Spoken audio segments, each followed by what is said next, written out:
screen.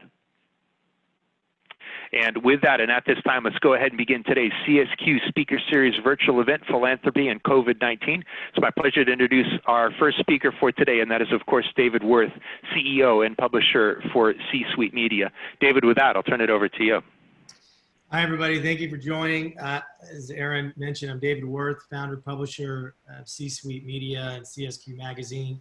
We've been connecting the business community at the highest level for over a dozen years. We've seen the challenges of the last market cycle in 2018, and our purpose is to support the leaders and those aspiring with stories of strategy, survival, and success from the top. I want to thank all of you who have taken the time today to show interest in learning more about what the private sector is doing to help support all who are in need in today's vulnerable times. How the private sector, the public sector, and nonprofits are working together to forge an even greater impact. We'll learn about strategies and practical implementation from those that we all admire and realize true case studies of success that we can draw from and use as referenceable inspiration as we take our knowledge back to our respective businesses and firms as we push even harder to elevate how we as leaders affect greater change, make a more meaningful impact, and give back. We begin today's event in a perfect storm in this country. A global pandemic requiring us to wear masks, exist 6 feet apart, healthcare workers risking their lives every day on the front line, and ourselves innovating how we operate in our businesses. Blackout Tuesday was yesterday as we take pause to internalize the current sentiment and history of racism and prejudice in this country and stand together with a voice in unison saying it's enough. Riots have broken guard with automatic weapons on our corners. Unemployment is close to 30 million Americans. But things will get better, and we will be better as a result of all of this. This very special panel today is one that can shine that light of hope on the future and can lend insight into what we can all do today to further that journey of progress beyond the storm. We're in for a very special 45 minutes of discussion with a 15-minute Q&A at the end. Throughout the discussion, we will post poll questions for all of you in attendance. Answer these, and we'll have a robust and insightful data set at the end of the event for all to see. We'll have a replay available within 72 hours and a special report published on CSQ.com within the next few weeks. There's a calendar on CSQ.com as well for all future events that are published now. We'll keep you posted as we release all of these assets. We also have a live donation option to the United Way's Pandemic Relief Fund. So text CSQ to 707070 to instantly donate. I want to thank JP Morgan Private Bank for their support of this event and the CSQ platform, including CSQ Magazine, our live events, and our other digital media. Please welcome, I want to talk about the gentleman, Jacob Furlow, Vice President, JP Morgan Bank, who will say a few words and introduce our moderator to begin the discussion. So mic's over to Jacob, and thank you again for all who's joining. Well, thank you, David. So my name is Jake Furlow, and I am a private banker at JP Morgan Private Bank. I am partner in our closely held business group. We office in both Century City and Westlake Village, California. We're a team of 9. We supervise $3.2 billion in capital for about 140 families, all of whom either own or previously owned a private business in Southern California. And while the specialty that we work on is advising clients through the sale, transfer, or recapitalization of their business, we spend a lot of time focusing on defining the impact of our clients' wealth for themselves, for their families, and most importantly today, for the communities in which they live. I'm honored to represent JP Morgan Chase, who is also committed to making an impact in the communities in which we serve. The bank has already announced a $250 million global philanthropic and business commitment to address the long-term public, health, and economic challenges posed by this crisis. On Monday, we announced a fresh $2 million in new philanthropic commitments to local organizations here in Los Angeles.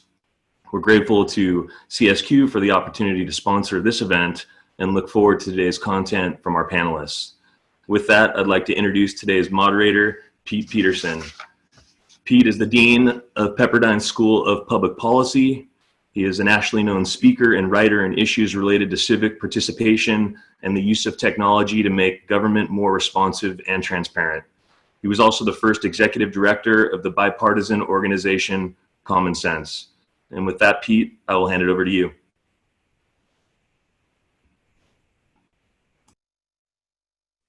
I have to say that it's an honor not only to be speaking on this topic, but also to be engaging with such amazing leaders. It's fair to say that when we were planning for this webinar over a month ago, we were doing it in response to the pandemic.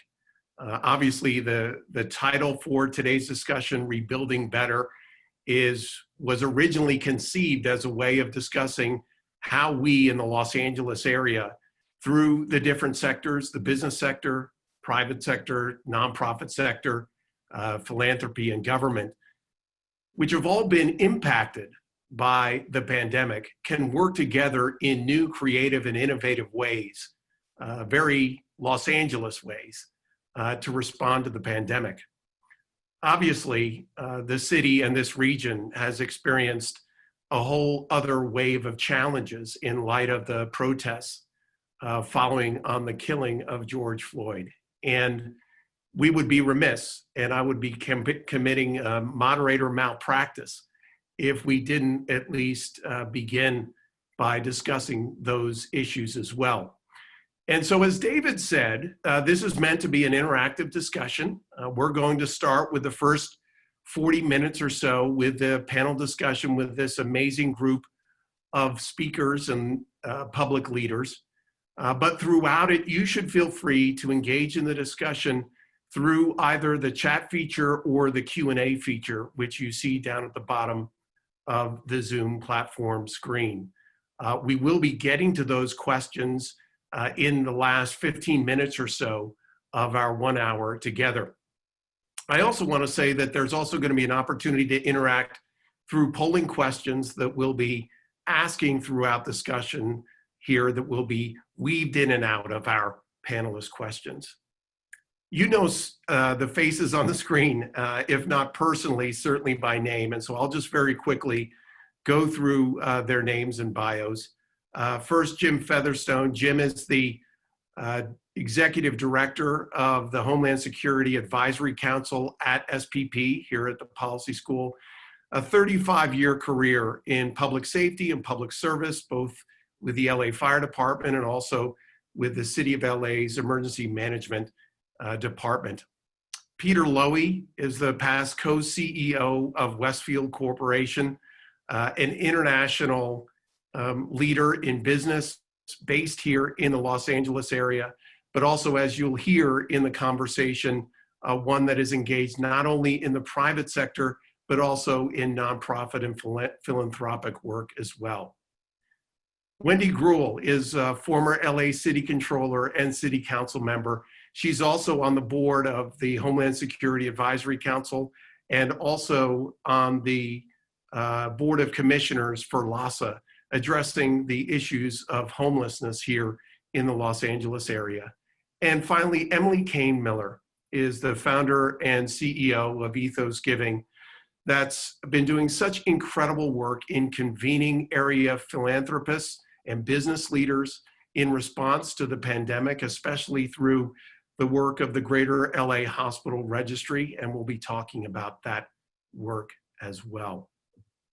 So let's begin with our conversation. And Jim, I'd like to begin with you as you bring such a unique background to this conversation. Not only are you someone that's had experience on the nonprofit side with your recent work leading the Homeland Security Advisory Council at SPP and their work in responding to the pandemic, but you were also a leader with the LA Fire Department during the protests and riots in 1992 here in Los Angeles. And so I wondered if first you could give us all a window into the mind and heart of our leaders in public safety here in the Los Angeles area, who at one point have been contending with a global pandemic and now are contending now with these protests. You've mentioned, I know in conversations with me, that there's a hierarchy of emergency response criteria, and had mentioned that at least two of them are ones that we're experiencing now. So as a first question, tell us a little bit about what our leaders here in the city and county, the cities of LA County and the region, public safety leaders are experiencing and contending with this complex environment. So, well, thank you, Pete. Good morning, everyone, to the esteemed panel that I have the privilege of being on this morning, and also to the public and the private sector folks who've tuned in with us today. There's a certain hierarchy in terms of public safety response, and that's preservation of life, incident stabilization, and preservation of property and infrastructure. But of course, the first one being preservation of life. The public safety leaders, the policy leaders, the senior elected officials, the first priority in any crisis is preservation of life. This is complex, much more so than 92, because you have the background vocal, and not to minimize its effect of the COVID crisis, and then you have the demonstrations and the public outcry related to the George Floyd murder.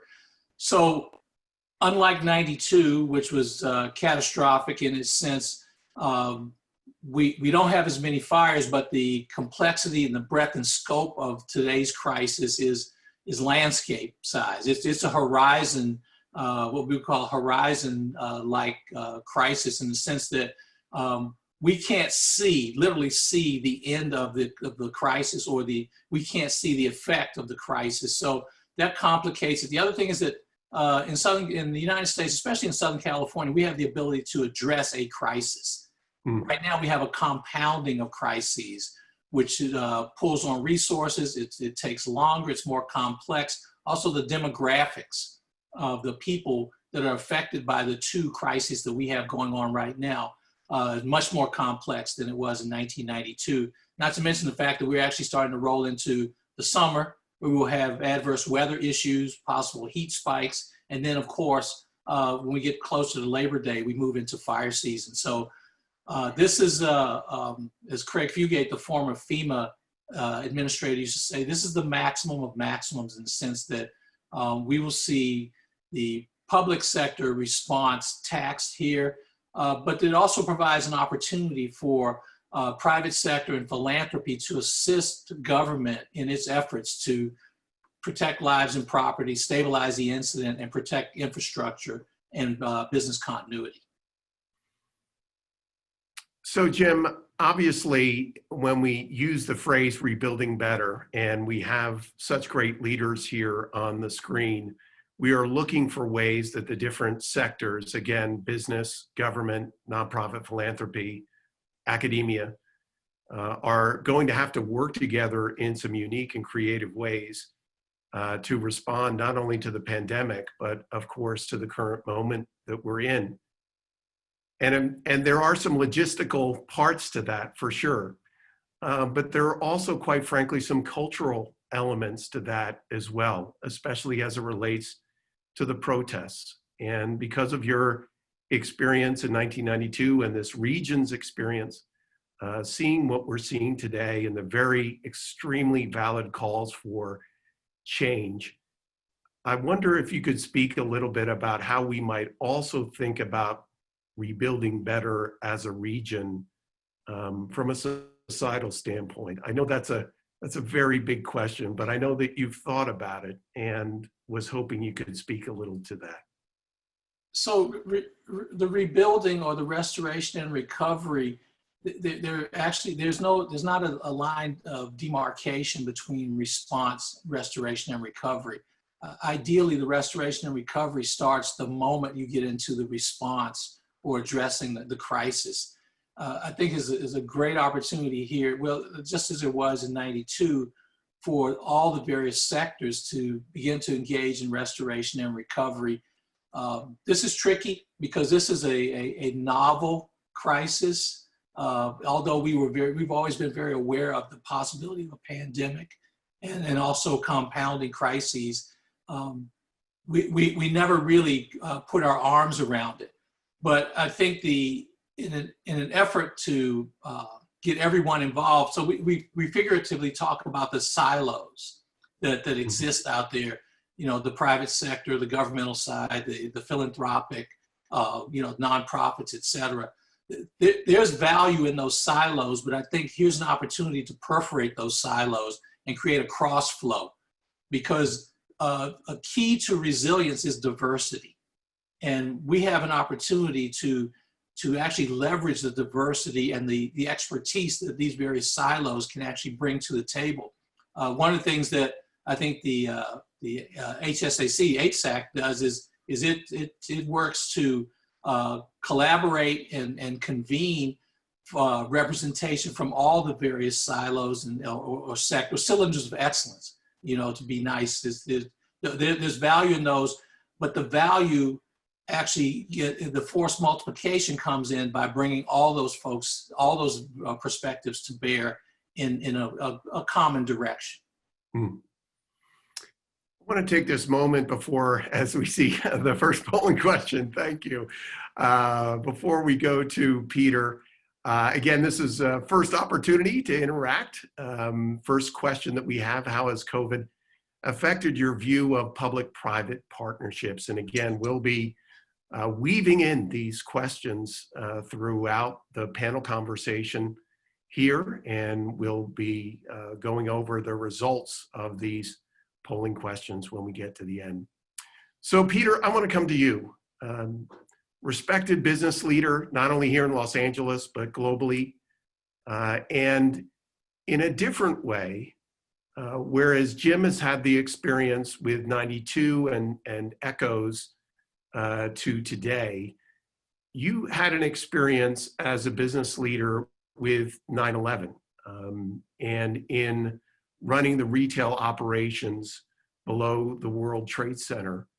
And in some ways, as I've heard you tell me, that experience of going through 9/11 as a business leader directly related to your responding not only philanthropically, but through the nonprofit space in your thought leadership with the Homeland Security Advisory Council. And so I wondered if you could take us through your experience as a business leader with 9/11, and then how you turned that experience on the business side into giving back to the community through HSAC and now HSAC at SPP. Okay, Pete, thanks for the question. Just like to welcome everybody this morning. I think when you look back at it, the one thing that's impressed me out of all of the pandemonium that we've been watching, both from here in California and right across the country, in both the pandemic and with the protests, is the amount of coordination. While it does look chaotic, there is a lot of coordination between the states, the cities, the counties, the states, and even the federal government to an extent. And the thing that struck me the most during 9/11 was how uncoordinated all branches of the government were. Mm-hmm. From the NYPD to the NY Fire Department to FEMA to the city to the state. There's a famous story, I'm sure Jim will know this, that for instance, NYPD and NYFD couldn't communicate with each other because their radios were on different frequencies. Mm-hmm. And you know, we bought the retail World Trade Center 6 weeks before, and our experience was so chaotic that I thought, through the help of the corporate sector and the business world, we could bring government together within itself as well as within the private sector. As we know, most of the resources in the country are actually owned by the private sector. If you look at the Northridge earthquake, how much the private sector helped get the city back up and running, how quickly. And so I think through our work at HSAC, that coordinating ability and that ability to give I would say, technology and knowledge to the cities and the states, especially in the local area here in LA, is probably the biggest contribution that we've made. And I'm sure I think it's through what we've done here with our SALAS platform, But when you see how the county's coordinating with the city, how they're coordinating with Beverly Hills and then Santa Monica, and whether it be Orange County or Riverside County, with the products that we've developed and those agencies are using, they now see the same strategic information and they can make tactical decisions together because they're all looking at that information. And that's really where I've been focusing my philanthropy and I suppose brain power. Well, you certainly have, Peter. And I have to say, as someone who's had the honor to work with you over this last year, the importance of bringing that private sector perspective into the public sector, while at the same time understanding the importance of the public sector. As Jim just pointed out, it's not that one sector's culture, if you will, is better than another. We need the best of each of those sectors.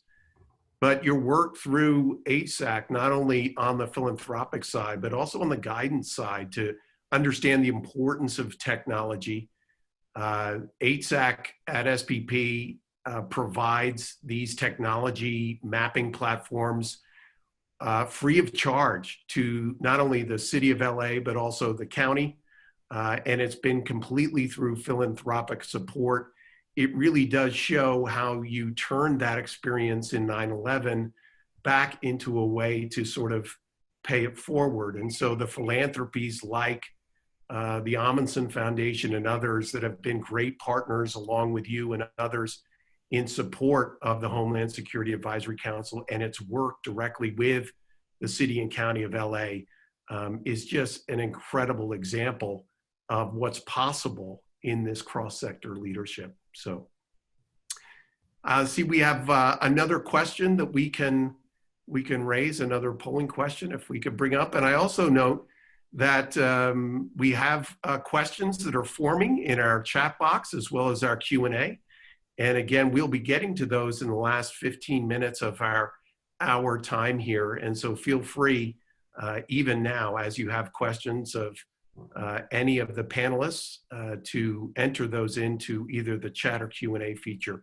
Have you adjusted your emergency planning at work or at home since COVID is our second polling question. Again, we'll get to those answers and the results towards the end of our time here.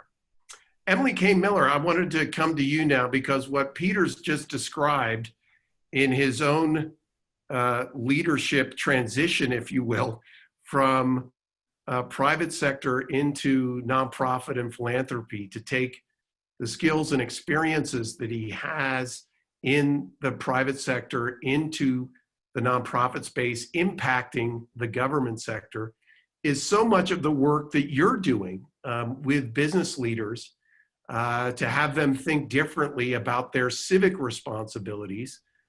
Ethos Giving has been doing some incredible work in not only convening philanthropists, but also business leaders who are deeply concerned with what's happening, first through the pandemic. And I'm sure you're now getting calls about how business leaders can engage in the current issues that we're facing. Tell us a little bit about the work that you're doing and how you would have business leaders who haven't been civically engaged, if you will, think differently about their role in this time of crisis. Thanks for the question, Pete, and thanks to the folks at CSQ and JP Morgan for bringing together this really important conversation. So I think just to ground us in, corporate social responsibility, CSR, I think businesses have been giving back since commerce was created. It's not a new idea that a baker would give bread to somebody who was hungry at a very fundamental level. But CSR as a concept came about in the 1950s.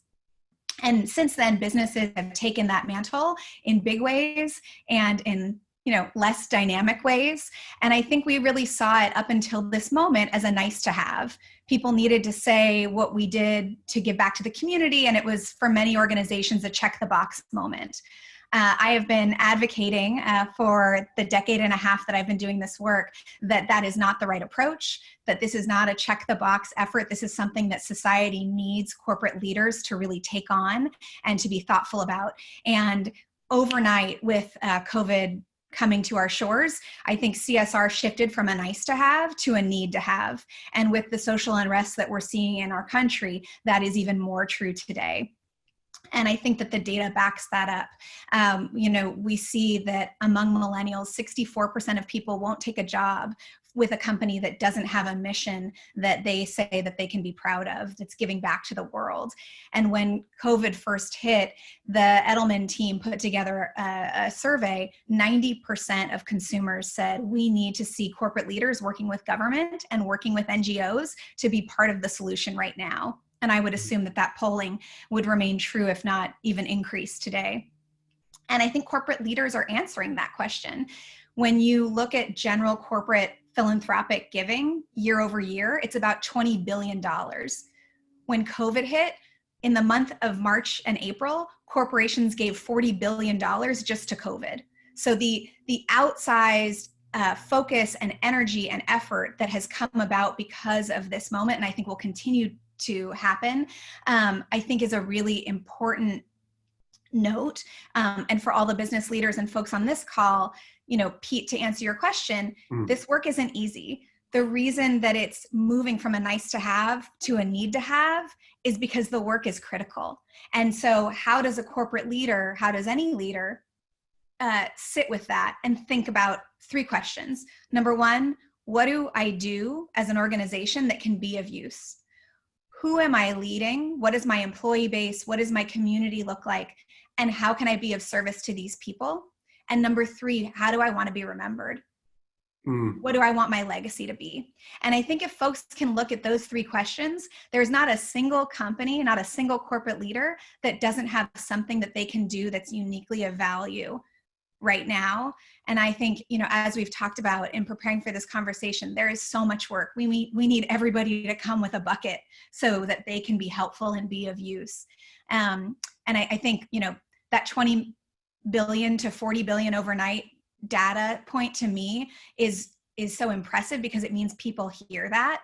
And there's nothing like crisis to break you open and to give you the opportunity to say, this thing we were doing before isn't the thing we need to be doing now. Everybody's resetting. So you don't need to feel alone. And I think that, that's really the message that we're talking with our clients about, and that for all the corporations that I think are responding in ways that are so impressive and thoughtful, those are the questions that they're asking of themselves. So Emily, just to come back to you, we have a great audience here, both live and I'm sure are going to be listening and watching this session in the future. For those that haven't been engaged, for business leaders that have not been engaged civically, I love those first few questions that you asked, but what would you say would be the first step if a business leader is saying, I'm seeing all this stuff happen around me. Yes, I give philanthropically, but I'm not really sure if I'm engaging in the right way. It just feels like I should be doing more. What would your advice be as a first step for that leader to get involved? Yeah. So it seems like a really obvious answer, but it's something that most people don't start with. Check in with your people. I think each organization, whether you have a CSR team or not, you have people within your team that I dub your chief soul officers. The people who are engaged in their communities, care about their fellow workers, come to you when there's a problem that needs to be answered. Bring that team together, today on Zoom, but hopefully soon in person, and start by setting the table, saying nothing's off the table. We really want to hear from you all, how you feel this organization that you're dedicated to, that you help to make better already, how we can answer the call to be of service right now to our employees and to our communities. And I think for most organizations, starting with asking that question internally takes you 80% of the way there. From there, I think the most important thing is knowing that you don't have all the answers. So once you've identified what your best use can be, go to individuals, government leaders, nonprofit leaders, certainly folks like Ethos Giving, the philanthropic advisors who can help you and say, here's the problem we want to answer. Here are the efforts that we can deploy as an organization, time, products, funding, bully pulpit. how can we be most helpful now? Who should we be talking to ask that question, and listen? And I think the last piece of advice that I would say here is identify something that is ambitious but realistic, that you can live with and love as an organization for years. Social change doesn't happen on a quarter by quarter basis. You can't launch a marketing campaign and expect to save the world. What is something that 5, 10, 20 years down the road, you feel like you could continue to work on and know that A, the work won't be done, and B, you won't be done being excited about doing that work? That's super helpful. And our next polling question is up, but I want to come back to you, Peter, because I love the way that Emily put that, in the sense that she said one of the first steps that a business leader may take is to do essentially an asset map, if I'm putting words in Emily's mouth, but to get a sense of what are my relationships, what are my skills, who do I know that I can reach out to?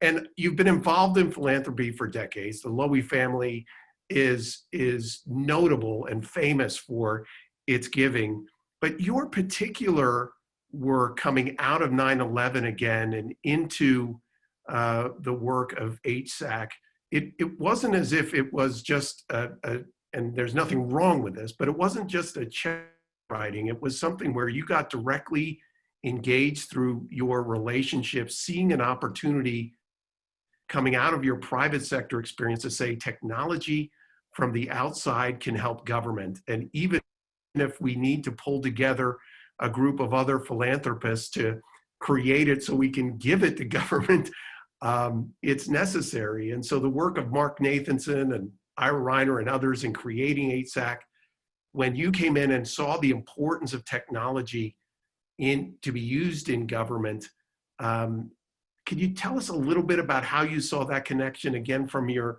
9/11 experience to your direct involvement with HSAC?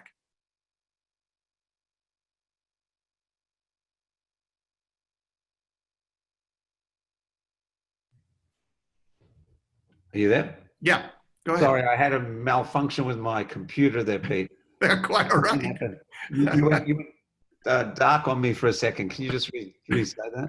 Yeah, so what Emily teed up there about the steps that business leaders can take into addressing issues is not just simply writing a check, as important as that is. It also has to do with taking your good experiences in business and finding ways that background can impact issues. And you've done that with your understanding of technology, understanding that government needs to better apply technology to respond to emergencies and crises. And so just I think people would be interested in seeing how you made that direct connection from your experience in 9/11 into specifically the work at HSAC. I think looking back on it, government is much more open now for help from corporate America or local businesses or local companies. The biggest issue I think we found was that there were problems that had solutions, but the way government worked, unless they worked within those boundaries, the people who were actually doing a job couldn't step out of their box to use creative solutions to the problems that they had. And the problem that we found is when we first went knocking on the door saying, look, we know you have this problem, we think we have the solution, is that the officials didn't even know how to say yes. How do you go through the bidding processes? How do you go through all the RFPs that have to be happening? And we're saying, look, we're trying to give you this. We're trying to give you ideas that we have that we think can help solve problems. And we'd like to partner with you on working on how to solve those problems. And it took years to make that breakthrough and that change. And I think once the leaders in each of especially here in Los Angeles, each of the city organizations started to understand that we weren't going to get in their way. We weren't going to make their life more difficult. We weren't suggesting they change the way they operate. We weren't suggesting they change platforms, but that we can help them coordinate a whole range of information to allow them to make those decisions, then we started having the conversation. And I have to, and I'll give the mayor a shout out here, because he was the first person to see that. And when we started doing this, they were the most open of all the city agencies to work with us, to talk about what we'd seen over the last 10 or 15 years, to understand the problems that we could see, that we believe that they could solve, and that it would not be expensive or even extremely difficult, but we'd need one or two very committed people from their organization to work through with us on how we can help the city with the ideas that we had.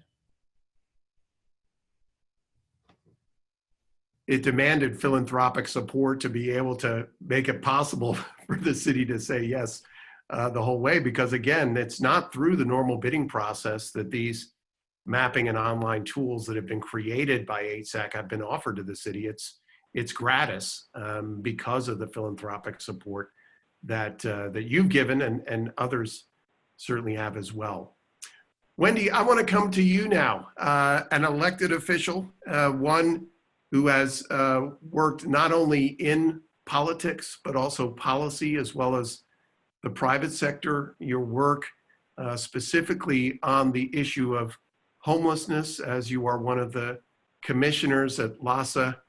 I wonder if you could talk a little bit about how you've engaged both within government as well as the philanthropic community to focus attention on an issue that even before the pandemic was one, especially here in the Los Angeles area, was getting increasing coverage. But again, one of those very complex policy issues where people on the outside, if you're outside of government and maybe even outside of focused philanthropy, may not know exactly how to approach it or intersect it. Tell us a little bit about how you've managed to do that. Well, thank you so much, Pete. And of course, you know, I had, I don't know if I say opportunity, but was working for Mayor Bradley in 1992 during the civil disturbance, and for Henry Cisneros at HUD during the Northridge earthquake, and experienced and worked a lot with Jim Featherstone during those times of crisis and the opportunity. On the issue of homelessness, of course, during this COVID, it was how do we ensure that those that are the most vulnerable, that, you know, over 65, underlying health conditions, which is a large part of that population, gets inside. And we actually turned a bit to the, not only working with government, but the private sector, and finding hotels and motels to create a program called Project Room Key that the governor helped set up and provided funding for. And this was looking at a number of hotels. We've actually been able to have leases with more than 35 hotels and motels in the LA County region. I think the important part of the partnership is for the private sector and their engagement is not only philanthropy, which we've all talked about, but I think the other piece that's been mentioned is the advocacy and the expertise. And the ability for us to be able to use all of those resources. It's happened with the Homeland Security Advisory Committee and what people have been able to bring to the table.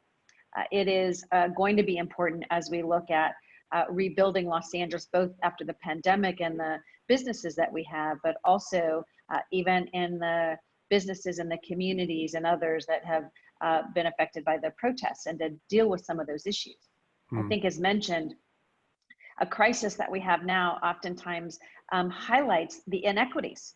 And you've seen that in the pandemic and other areas where we see on the issue of homelessness, that more than 30% of the homeless are African-American, even though in Los Angeles, only 9% of the population is African-American. And so those kinds of inequities, and it's important, the educational process, that we can work very closely with the business community to help leverage their expertise.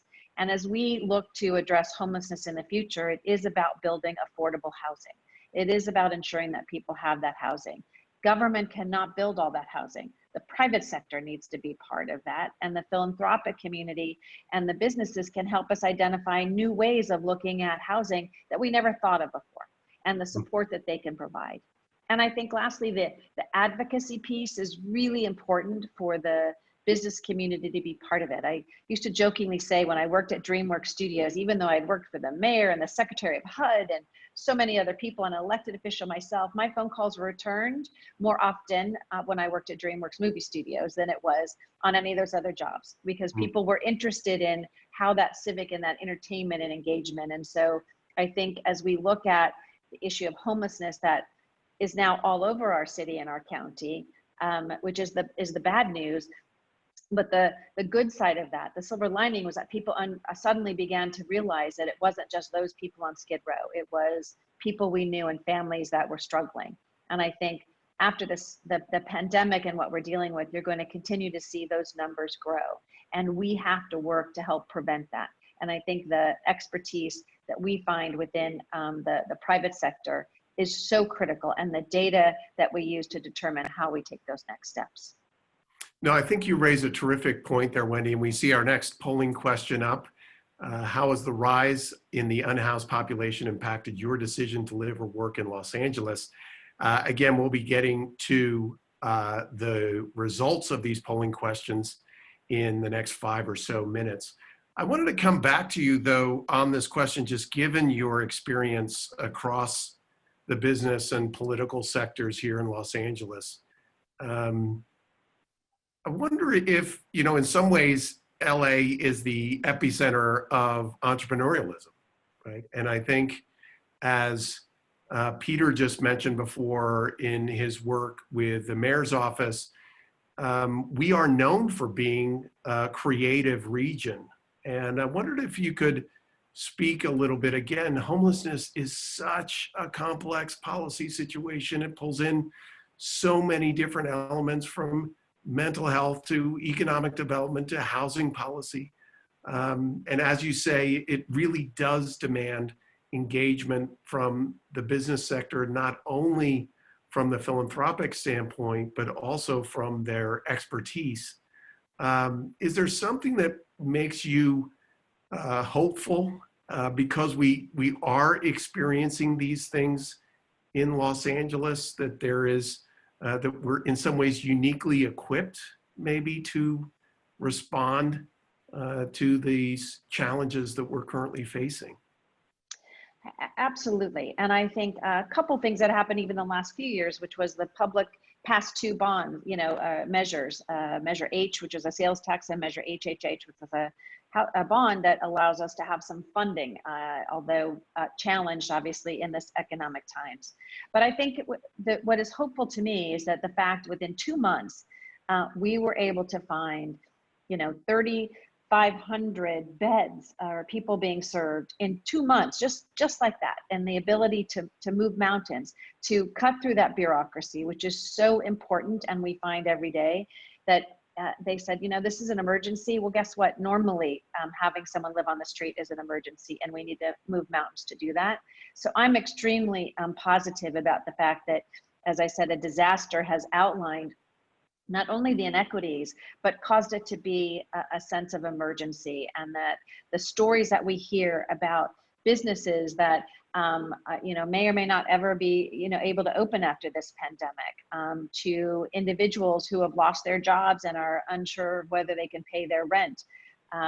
There are creative ways that people are looking at and changing that box, breaking down that box, breaking down those barriers to say it is a crisis. We must deal with it, and we must be able to see that there is actual movement. And the private sector has expertise, has ways in which they can help us.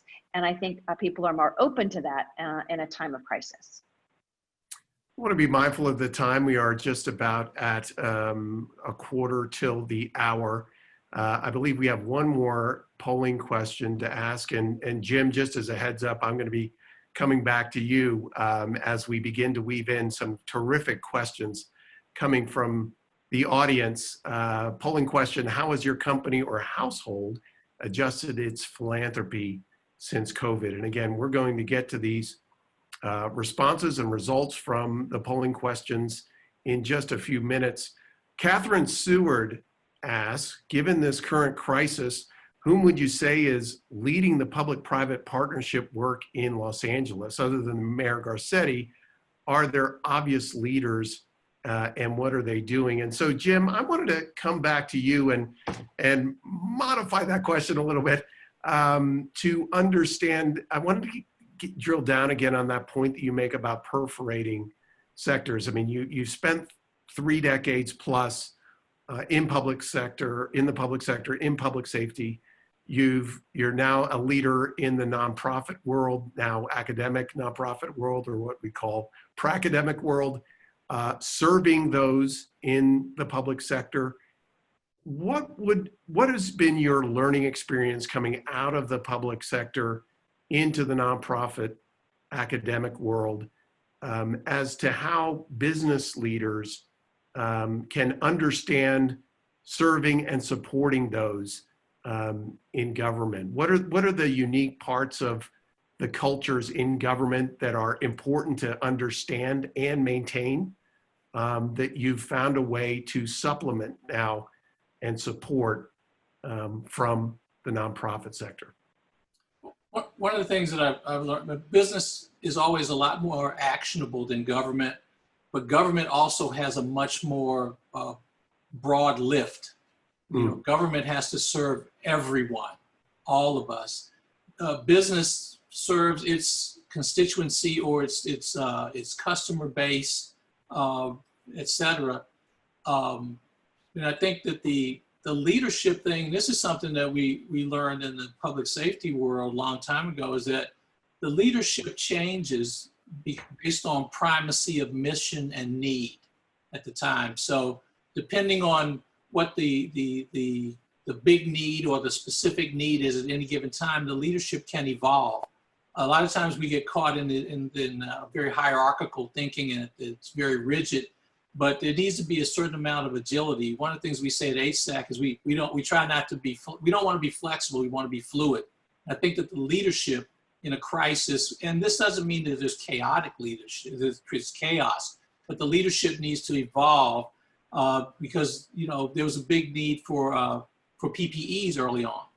So the medical goods and services, the primacy of need or the primacy of mission was there as more emphasis began to be placed on homelessness. So the primacy of need, the primacy of mission evolved to housing and wraparound services for people suffering the effects of homelessness.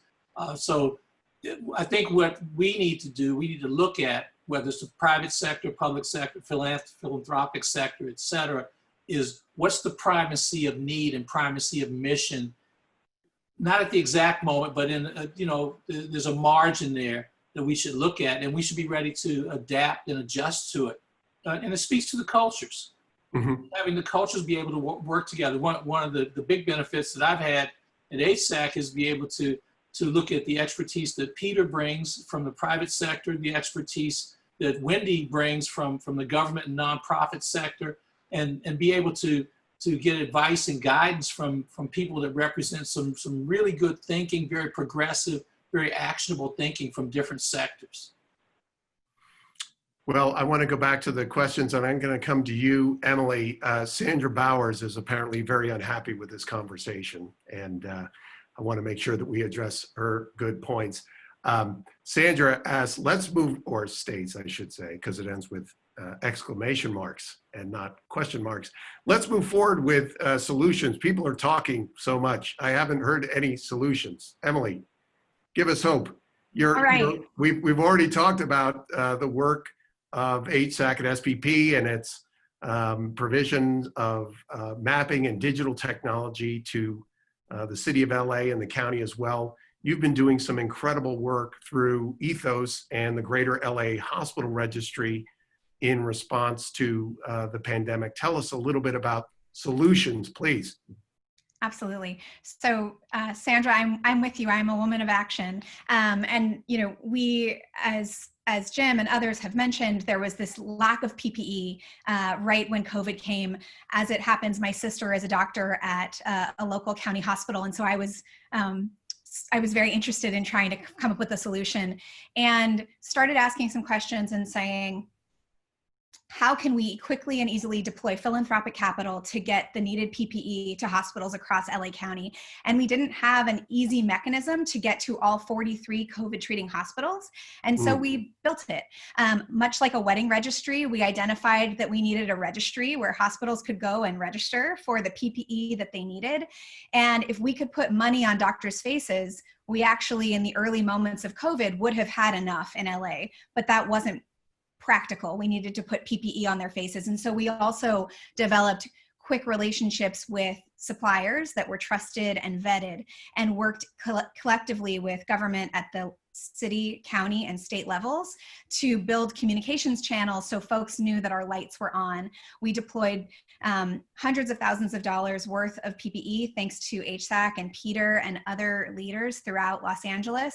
And we built a mechanism to make this possible, not just through COVID, but potentially longer term, by saying, something doesn't exist, it needs to exist, let's build it.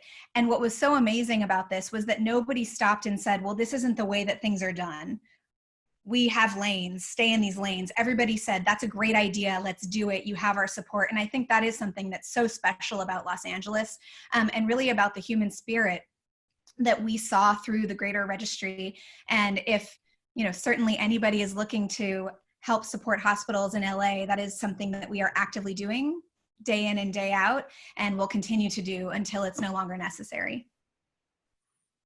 Thank you for that hope and that action. Wendy, I want to also come to you. Obviously, on the homelessness issue, you've seen incredible work, not only by philanthropy, but also government and the business sector as well, whether it's on the housing side or not.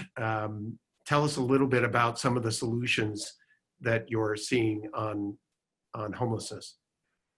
Well, I think particularly in this pandemic, you've seen people step up to the plate and provide funding and donations to the LA Regional Food Bank, as well as Shelter Partnership, both of which have provided resources to existing shelters and as well as those newly established. We did, a lot of people donated to have welcome kits for the people who showed up at each of these hotel and motel rooms that needed a variety of things for their occupancy and their additionally to people who actually put together and made close to 90,000 masks and just handed them out to free for a lot of the nonprofits that were out there, to some of the real estate companies who stepped up and gave their free time and helped us identify where some of these hotel motels might be in other locations, and that was pro bono. I think you also looked at a company called Baby to Baby that donated tens of thousands of diapers for people who were unable to find it in some of these grocery stores or be able to afford it. And so I think there were short-term effective ways that people can assist and continue to help out on the issue of homelessness. But I also think on the long term, it is looking at new ways of housing people and being able to have the financial resources to do that. A private sector fund that would allow us to move much more quickly than the federal government or the state or local government would be in, to be able to purchase a piece of property. But some of that private sector would say, we'll help buy that hotel motel that has 100 beds in it, and we'll start that process. So I think there are ways in which the private sector can engage, from everyday necessities that are needed for the homeless on the streets of Los Angeles to literally trying to solve that problem, which is building that permanent supportive housing. And I will say it is important to support that building of affordable housing. We found, even when we were placing people in hotels and motels, vulnerable individuals, communities who said, no, we don't want them in our neighborhoods. Again, the homeless have a face and a name, and so many of them are people like you and me who have fallen on hard times, and we have to recognize that and to be able to support generally. Especially in these last months too, right? Absolutely, and we're going to see it more in this next year. Yeah. So this provides me a quick shout out opportunity again to text to donate to the United Way's Pandemic Relief Fund. As you see down at the bottom of the screen, if you text to 707070, we can actually provide solutions right here. We can engage right here through this webinar. And so I look forward to all of your participation there. Let's take a moment. We're in our last 5 minutes, and Peter, just a heads up, I'm going to be coming to you after this. Do we have, David, the results to our polling questions earlier? Okay. We've got some great responses here. How has COVID affected your view of public-private partnerships? 55% more favorable, 12 less favorable, and a third no change. That's positive. Next polling question. Have you adjusted your emergency planning at work or at home? Boy, a vast majority, 84%, have adjusted their emergency planning. Next question. Would you like more information about how you can help others more impactfully during the COVID economy? And I would also broaden that, as I'm sure some of your responses are in response to the current challenges of the protests. Definitely another huge majority, and I know that we will be in touch.